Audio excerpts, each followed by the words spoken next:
विष्णुंकर नाम हेउछि दामोदर। दाम अर्थ दौड़ी बा रज्जु।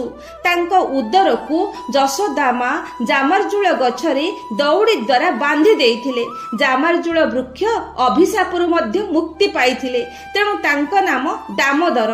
यशोदामांकर स्नेहर रज्जुरे श्रीकृष्ण बांधि हेला परी श्री राधांकर प्रेम रज्जुरे मध्य से बांधि होइथिले। आउ एही समय रे शरत रास करथिले, तेणु एही समय रे राई दामोदर को पूजा करा जाय थाए। तेणु एही पंचुकरे आमे मध्य चौरा मूले राई दामोदरंकर चित्र पंच मुरुजरे आंकी तांको पूजा कले मनस्कामना पूर्ण हुए, प्रेम सफल हुए। तृतीय रे श्री विष्णु मंदिर जाई तांको दर्शन करने सह तुलसी दल अर्पण कले मध्य मनवांछा पूर्ण हुए। कार्तिक शुक्ल एकादशी ठारू पूर्णिमा पर्यंत श्री विष्णु को पूजा करी 1 लाख हेउ बा प्रतिदिन 108 तुलसी दल अर्पण कले समस्त रिष्ट खंडन हुए।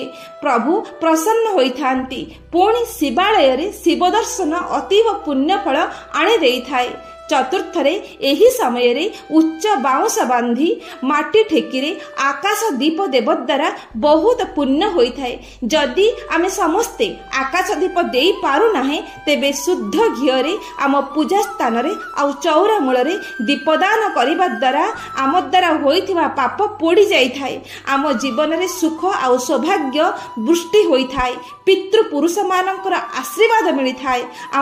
आम जीवन रे आलोकर मार्ग आसे थाए।